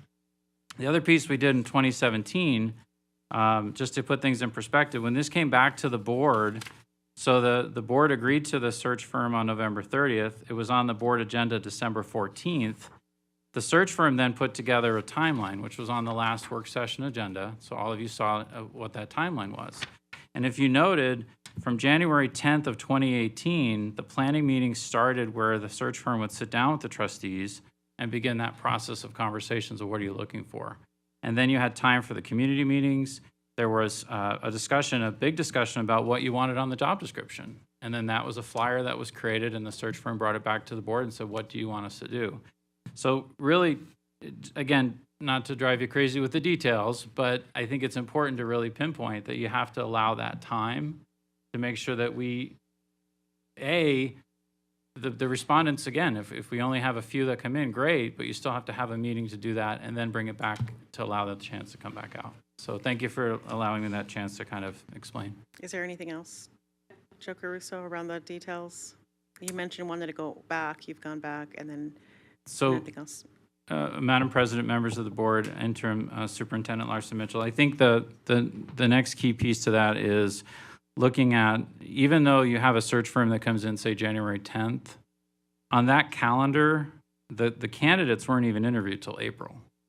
So there was a lot of community meetings, and I know Trustee Cavazos and Trustee Brooks will remember, we did go on Saturdays. We had Saturday meetings, we had night meetings, we had meetings in the community. There was a lot of time that we put into that, and there were many, many members that came out. And I'm looking at Trustee Cavazos on a Saturday morning, you remember the school, and we sat. So I think time-wise, that's not to belabor that point, but I think just knowing that that was one thing that was built in and it was a collaborative process with the search firm. Once they were hired, the board sat down and said, this is our expectation. And then that's when that calendar came out. And I'll tell you, there were revisions because of timing and dates and holidays, et cetera. Thank you, Joe. So what I hear you saying is that there is the 7-month timeline is already a tight timeline, and we should consider that as a draft for our tentative schedule. And it sounds like I'm hearing from my colleagues that may be an appetite for the board to begin to offer potential vendors that this is where we're landing with a end of October tentative schedule to begin to be finished by this work by the end of October. Trustee Cavazos? Oh, was I still in there? I was just going to say thank you, Joe. Just thank you, Joe. And the devil's in the details, but they're in the details that we need to be cognizant of to be able to not end up at a tight place where we have not followed protocol, or that we end up with all of a sudden a search firm that we've selected withdrawing and saying, we don't have enough time. You didn't give us enough time. I mean, that's an extreme example, but thank you for being the person with the devil in the details. And it was Silverado High School on a Saturday, right? Thank you. Trustee Brooks? Thank you, Madam President. I don't think that we are going to be able to work out this timeline in public because there is a lot of nuance, and I don't think 11 people discussing the nuance is gonna be successful. So I'm gonna throw an idea out there that maybe we determine the end date and we grant authority to Joe and to the board president to work out these details, and then prior to posting to provide it to the board. Thank you, Trustee Brooks. Do you have a suggested date?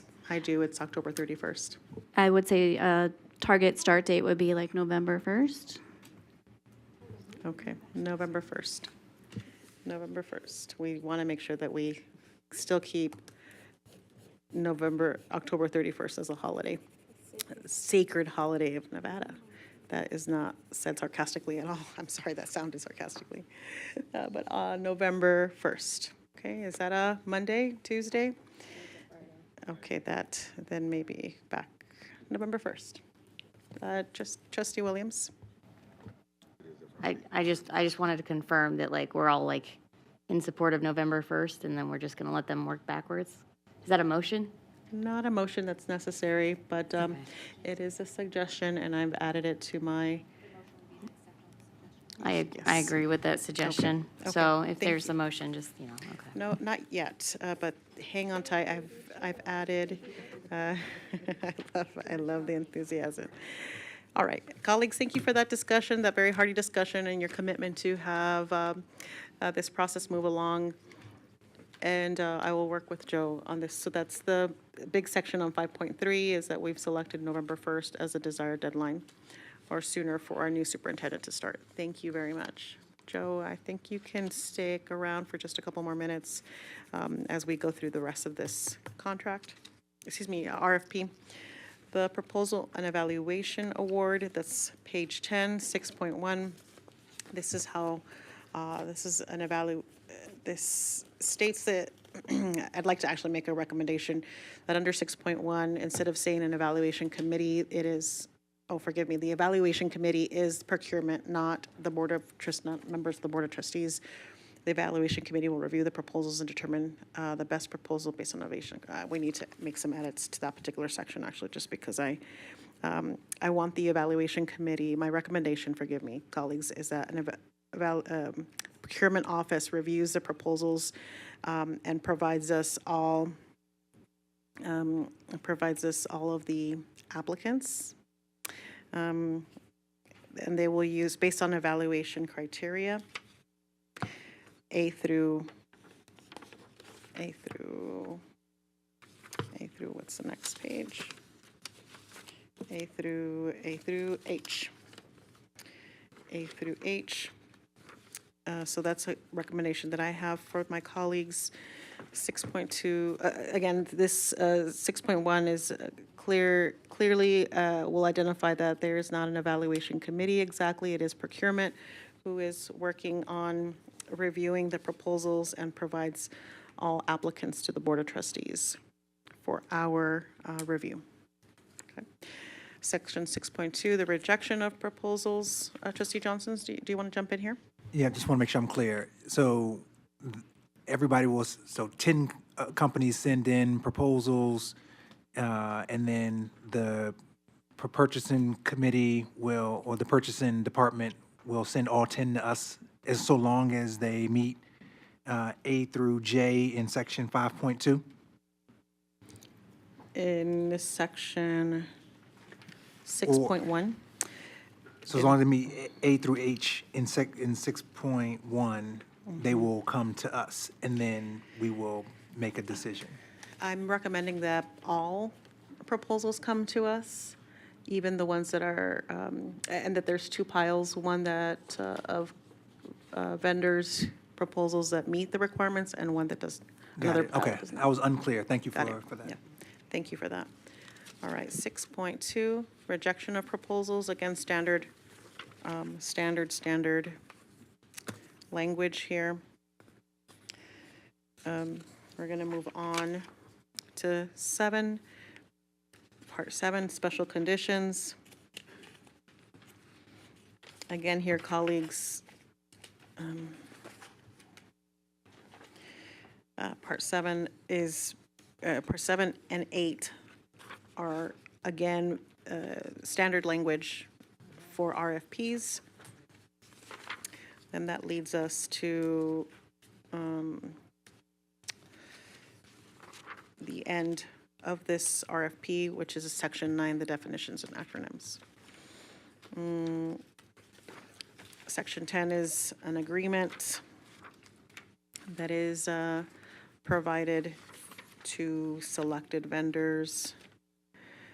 And you'll see there's some sections that need to be filled in based on the dates. Okay. So far, what we have discussed is in Section 5.2, we had a hearty discussion that the desired deadline of November 1st or sooner for a new superintendent start date, and my edited language around 6.1, the procurement department will review the proposals and provide all applicants to the Board of Trustees. I don't see any other changes that we've added. However, I'm open to questions or edits at this time. Trustee Johnson?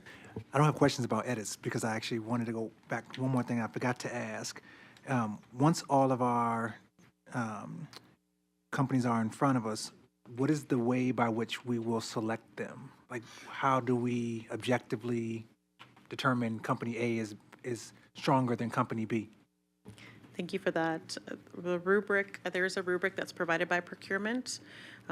This has typically been done in, the district has a process, right? When vendors come to them, they determine the vendors who meet the requirements through a standard rubric that exists through procurement.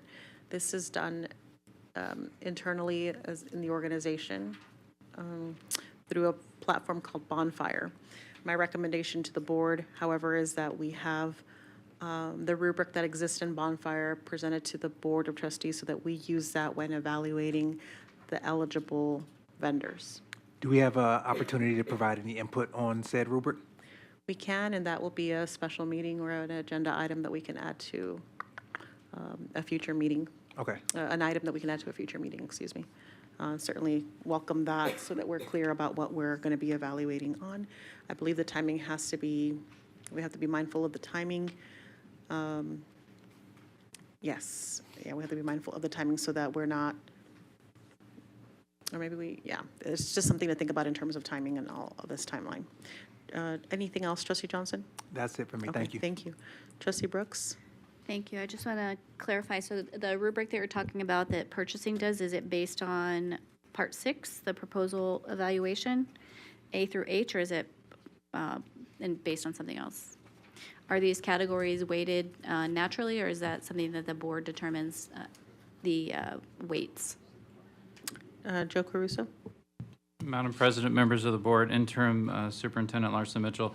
So if you look at the bottom of page 10, 6.1, the proposal evaluation. So just to clarify, the normal process is that the rating would take place confidentially in Bonfire. But the board is saying that they want full transparency through this. So it's not normal to bring all the respondents to the board first. Normally you would narrow it down and then the committee would choose the top. So the challenge we have is, A, purchasing is going to have to look at the qualifications A through H to make sure, because I want to point out in the very last one, other as permitted by NRS. We don't know, A is, say, ABC consultants, are they, I don't want to say that out loud. Let's hypothetically, a consulting firm, because there could be an ABC consultant, are they licensed? Are they a viable vendor? Do they meet our procurement requirements? So those things we won't know. Purchasing will say, hey, look, we've reviewed this. This is the recommendation. The other piece on 6.2, if you look, the rejection of proposals, this is an important part to note because A, does the proposal have signature by an authorized representative of the respondent? Did the proposal respond by the specified opening date and time? Because are we going to allow people to submit it 2 weeks after? Are we going to take late homework? Or are we going to say, no, the homework assignment's due, turn it in, and this is the date? Failure to submit bonding. That's something we're going to have to rely on purchasing to clarify for us. Evidence of collusion among respondents, again, purchasing. Failure to meet the terms and conditions as specified in the request. Evidence submitted by the respondent leads the district to believe the respondent will be unable to carry out the obligations of the agreement and complete the work described. That's not something that we can tell. We won't know. That's where we have to rely on the purchasing department to give their advisement. The investigation determines the respondent is not qualified to meet obligations of the agreement and complete the work described. And then, of course, cost of services exceeds the budgetary constraints. And that's the other thing. When we did this last time, we had a variety of costs, and Trustee Cavazos and Trustee Brooks will remember, we had different firms come in at different price. Doesn't mean the more expensive one's a better one or the least expensive, but those are factors to look at. So we can definitely work with purchasing, ask them for their recommendation for the rubric, and then that would probably have to come as an item first on the agenda, and then look at all the respondents as the second item on the agenda, just to make sure we're on the same page. But potentially that could be a lot. We don't know. So, thank you, Joe. Trustee Brooks?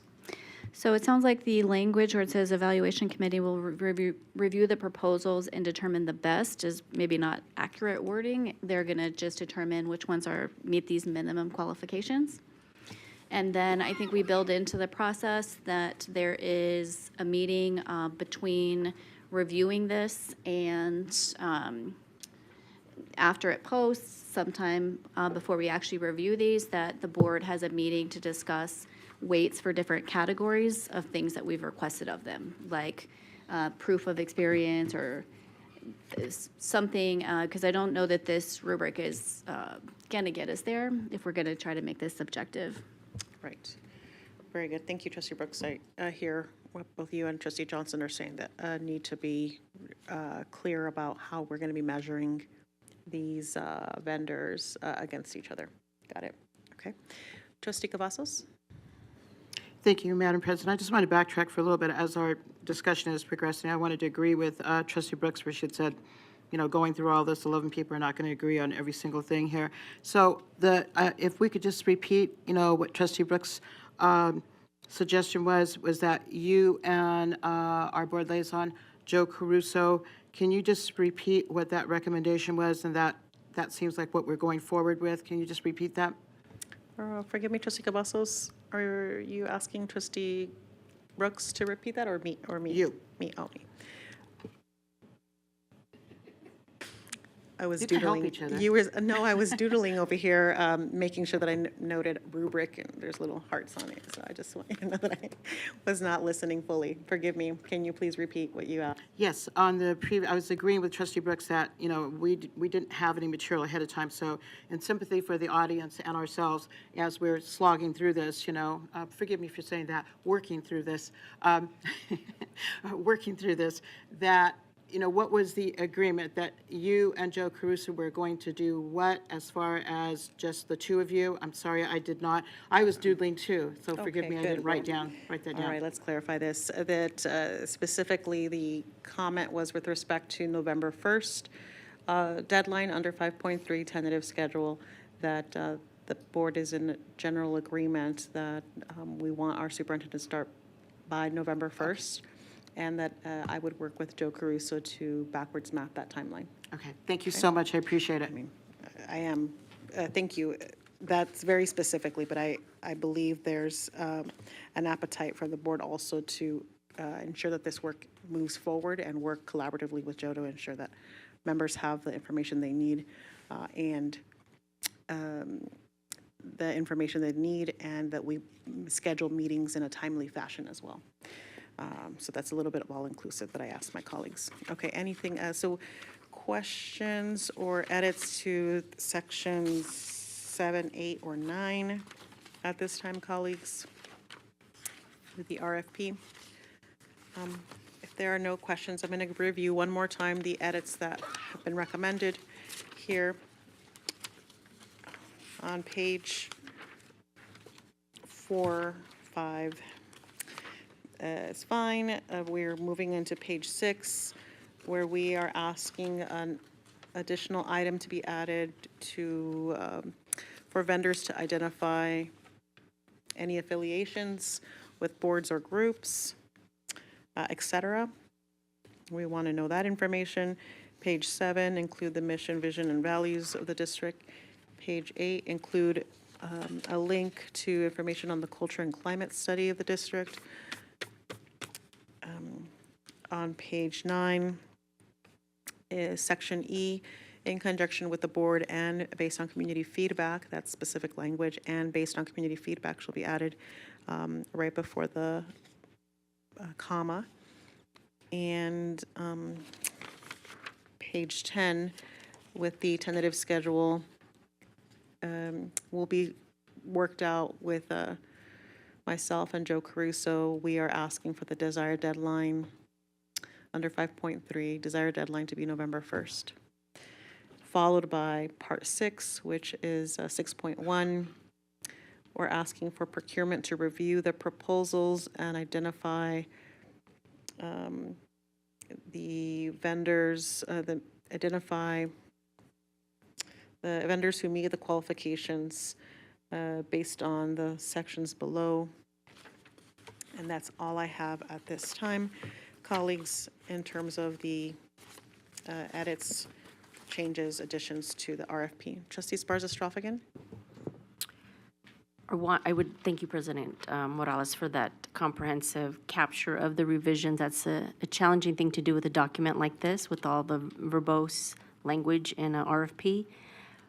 I want to rewind, really clarifying, will purchasing be the ones to screen the candidates and then give you the top scores, you and Joe Caruso? Can you clarify that for me?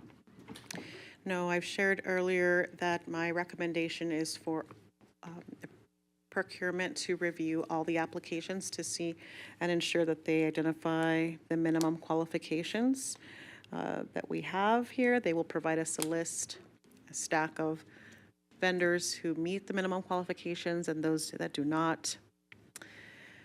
At some point before that, those items come before us, the board will be meeting to identify and clarify a rubric that has been provided with some guidance by procurement. This rubric will be fleshed out by the Board of Trustees, and we will use that rubric to rank, score our vendor applications who meet the minimum qualifications. Trustee Sparta-Stroff. Thank you. For a follow-up, Joe, what was the past practice? Did purchasing bring you the top scores? Mr. Caruso? Madam President, members of the board, Interim Superintendent Larson Mitchell, Joe Caruso for the record. So in 2017, the purchasing department finalized the RFP. They then provided a description of the 4 forms with the respective qualifications, background, and then the listing of the information. So those 4 firms then came forth at a board meeting on November 30th.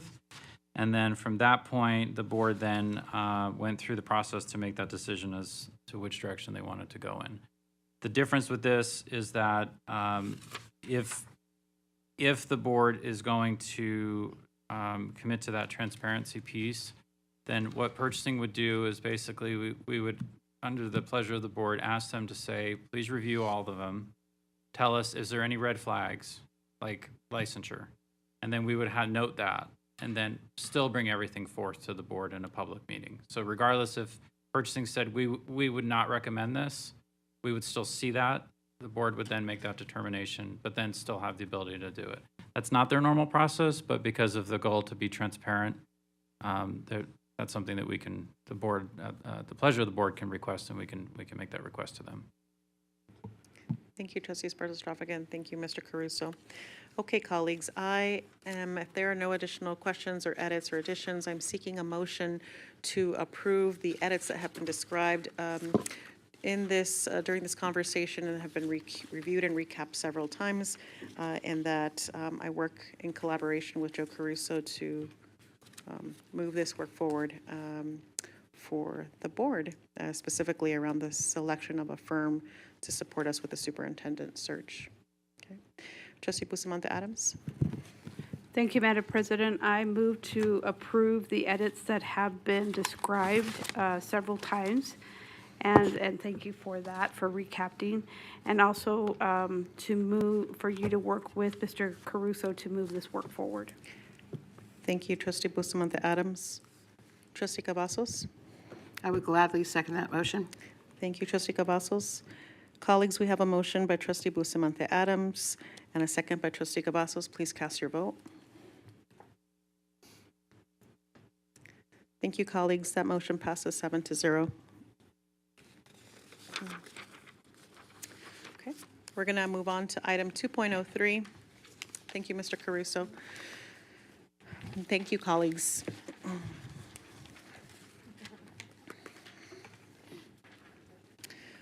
Item 2.03 is the interim superintendent employment agreement negotiations. This is an action item, and colleagues, this is an action item, and acknowledge that there is some public comment that has been submitted in advance. If anybody who would like to speak on public comment, please submit your yellow card now. Otherwise, we will keep it going. Okay. Well, thank you. Thank you. All right, colleagues, this item here specifically is item 2.03 is we just discussed right now the general timeline for this superintendent search, the tentative timeline that will be submitted in the RFP process.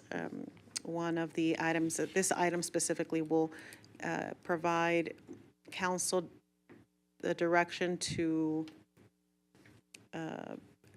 allow the Board of Trustees to discuss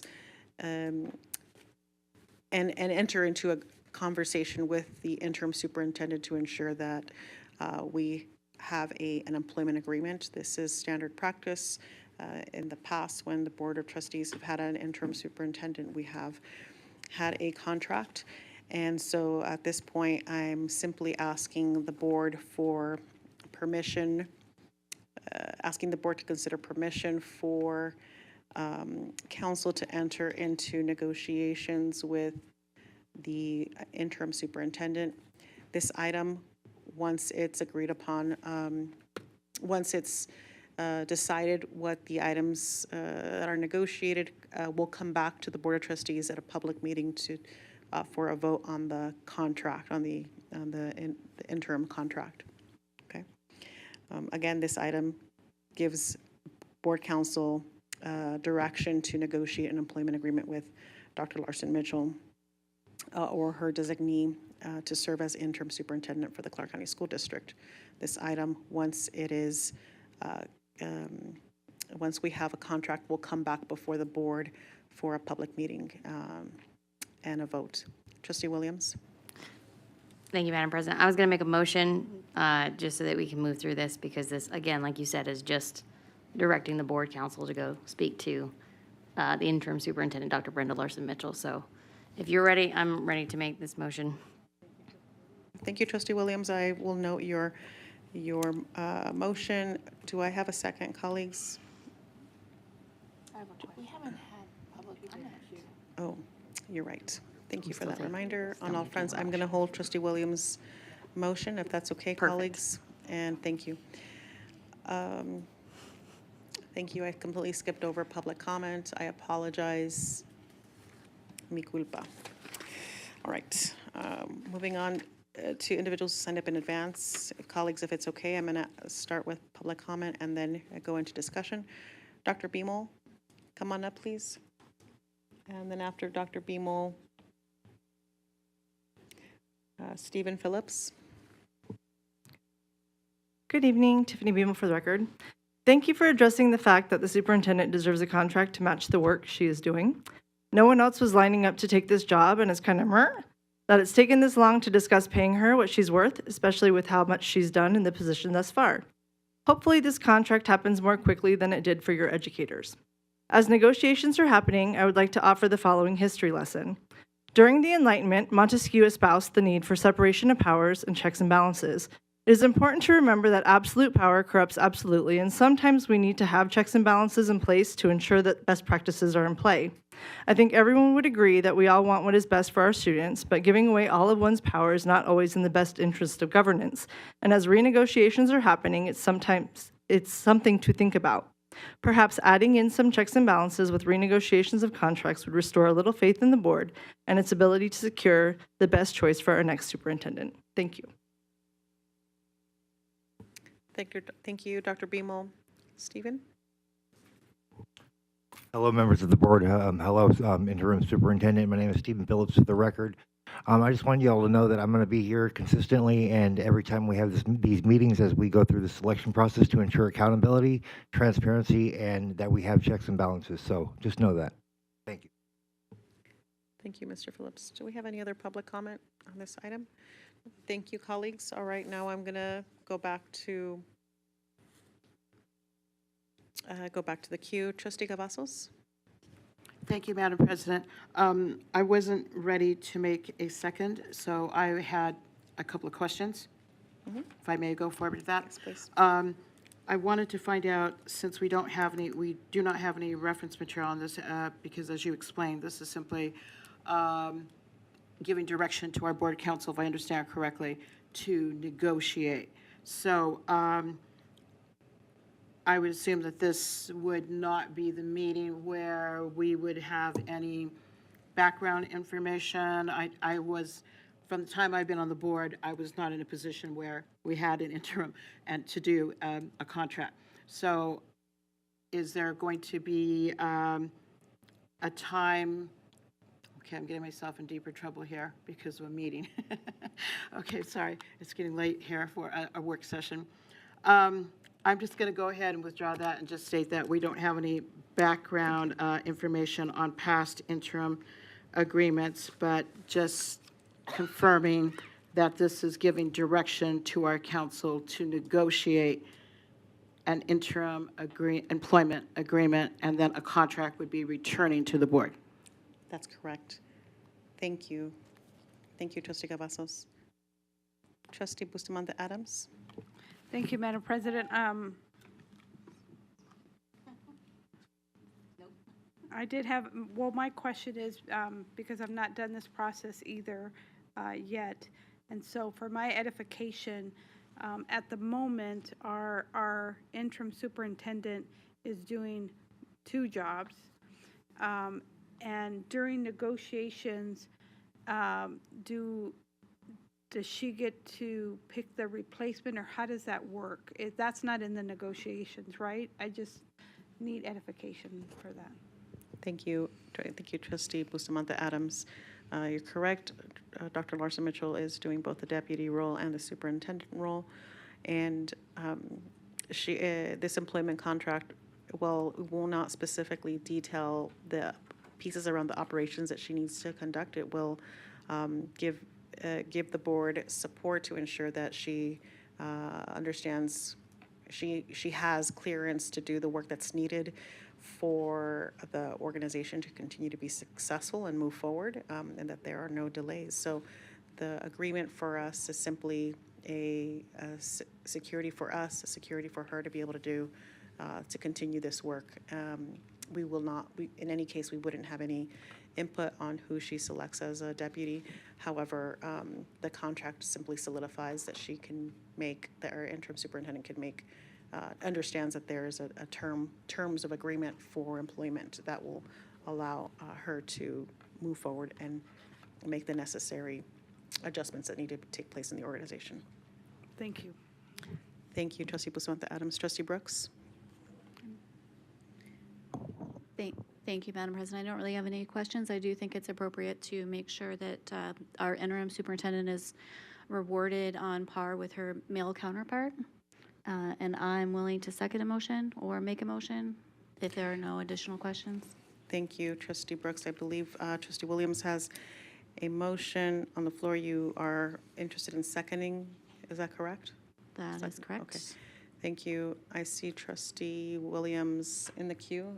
Trustee Williams not in the queue. All right, colleagues. We have a motion. Thank you for that. A motion by Trustee Williams, a second by Trustee Brooks. Please cast your vote.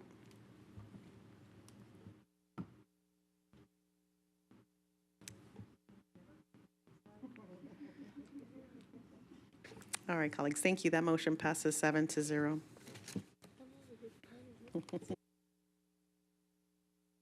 Right, we're alive, we're awake.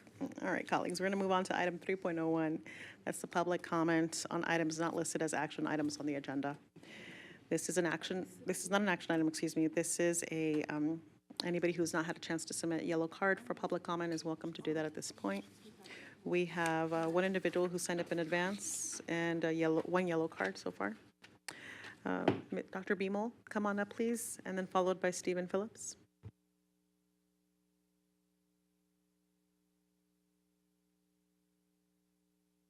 Good evening, Tiffany Beamel for the record.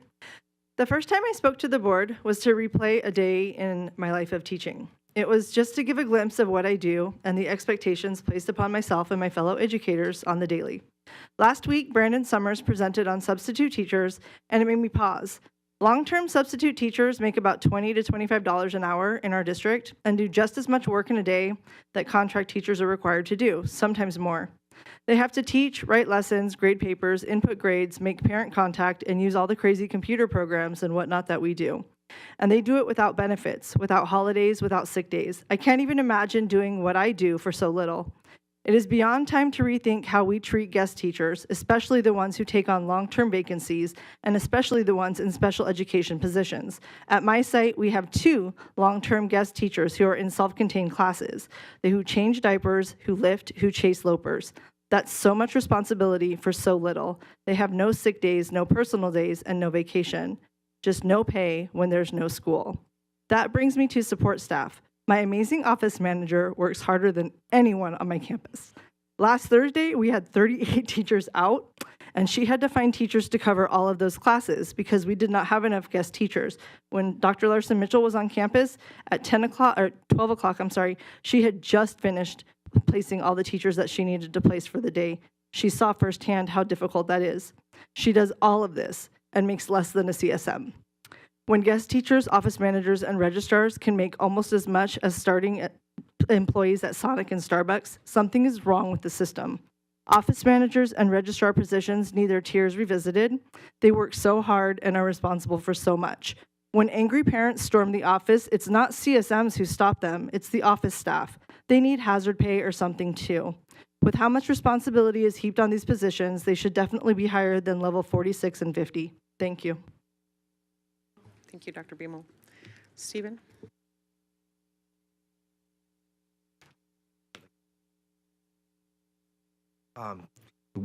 Good evening, board members, Interim Superintendent Brendan Larson Mitchell. My name is Stephen Phillips for the record.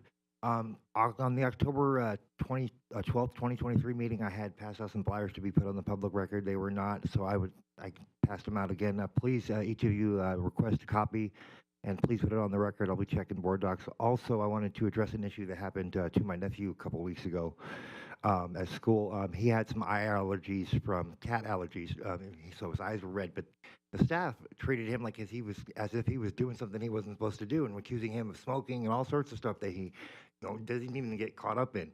He in 2022 his class came in second place in the Nevada State Robotics Championship. He's not that kind of kid, and I'm kind of disgruntled to hear that happening to many other people who have children in this system here, Mr. Mackey being one of them. Why are we targeting the students like this? This is not right. And that's all I have to say. Thank you. Thank you, Mr. Phillips. Okay, colleagues, at this time, that concludes public comment. We're going to move on to item 4.01. That's the upcoming meeting of the Board of Trustees on Thursday, April 11th at 5 p.m. here in the boardroom. We're going to move on to adjournment. Colleagues, I'm seeking a motion to adjourn. Trustee Williams. Thank you, Madam President. I motion to adjourn this meeting. Thank you, Trustee Williams. Colleagues, Trustee Guzman. I second. Thank you, Trustee Guzman. Colleagues, we have a motion by Trustee Williams, a second by Trustee Guzman. Please cast your vote. Thank you, colleagues. The motion passes 7-0. The time is 6:19. Have a great evening.